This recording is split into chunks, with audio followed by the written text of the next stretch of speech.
Hello, my name is Josh Weszka from Vision Wealth Partners. For executives and employees at larger companies, equity compensation often represents a significant portion of total income. However, understanding, planning for, and maximizing this form of compensation can be complex. Here are some common mistakes to watch out for. Number one, not understanding your equity compensation plan. Be sure to review the key features of your stock plan, including vesting schedules, expiration dates, purchase periods, trading windows, holding requirements, and tax treatment. Carefully read through your plan document and grant agreements if you haven't already. Number two, not managing your equity compensation as part of your comprehensive financial plan. It's impossible to get the most out of a stock plan or any investment strategy without knowing how the money is being used. Set a goal and leverage your equity compensation as part of a larger plan to achieve it. Number three, failing to withhold enough for income taxes. Your employer's default is likely to withhold 22% for federal taxes for newly vested restricted stock and exercise NSOs.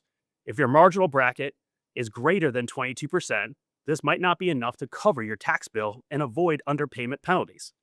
Taxes are never withheld from ESPPs, making them a common culprit for surprise tax bills when company stock is sold.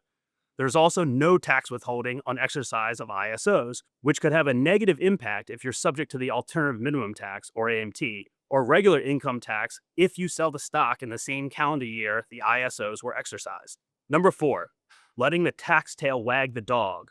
Though taxes matter, they shouldn't be the only factor to consider when making compensation decisions. When deciding to hold or sell a company's stock awarded through an equity compensation plan, prioritize what makes the most sense for the specific goal you are funding and the overall exposure to the company's stock in the rest of your portfolio. Number five, using company stock to fund short-term goals. Company stock never makes sense for an ideal emergency fund, nor is a good source for funding short-term goals. Instead, all known expenses in the next 1 to 3 years should be held in cash unless you know you'll have the cash flow available to cover them. This doesn't mean you can't ever use equity compensation to fund short-term goals. Maxing out ESPP contributions can be a great way to pay for your child's college tuition next year, assuming the newly acquired stock position is sold immediately after purchase. In doing so, you lock in the gain received from the ESPP discount and have more money to cover the expense than you'd have by simply having cash. Number six, investing too heavily in a company's stock. Holding stock in your company means your investments and income are both on the line with your employer. If you get laid off, the company's stock position in your portfolio probably wouldn't be doing well either. Even if you don't get laid off, you might not always get the raises or bonuses you expect. And if you're holding too much company stock, your portfolio might not be in a favorable position to cover the difference.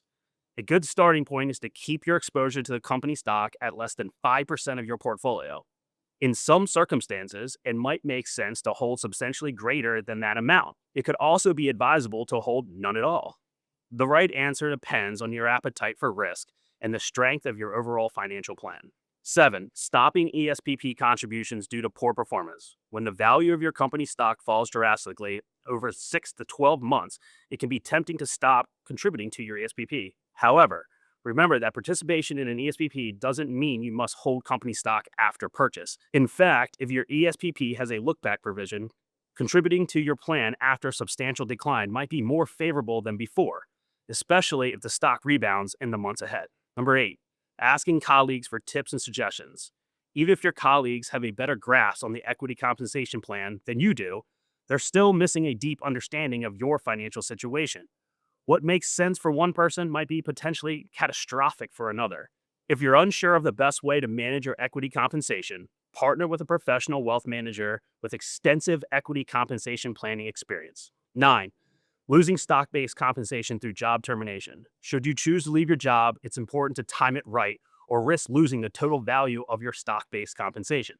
For instance, don't leave days before your next round of RSUs or stock options vest. Also, it is important to note that unexercised stock options often have accelerated expiration dates after separation from service, usually 3 to 6 months after you leave the company. If you're looking to make a job change, check the vesting dates of any unvested equity compensation before taking that leap. Number 10, defaulting to FIFO tax lots when selling stock.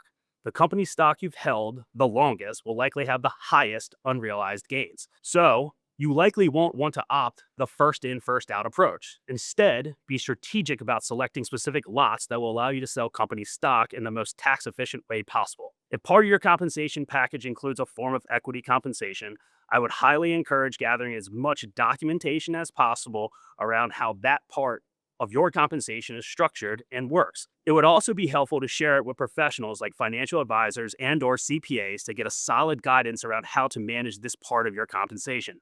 At Vision, we work with clients that have a variety of these unique compensation structures. Let us be a resource to you. Thank you for joining me. For more videos on a variety of wealth management topics, head to our YouTube channel. Thanks for watching. I'm Josh Weszka from Vision Wealth, your dedicated wealth management partners.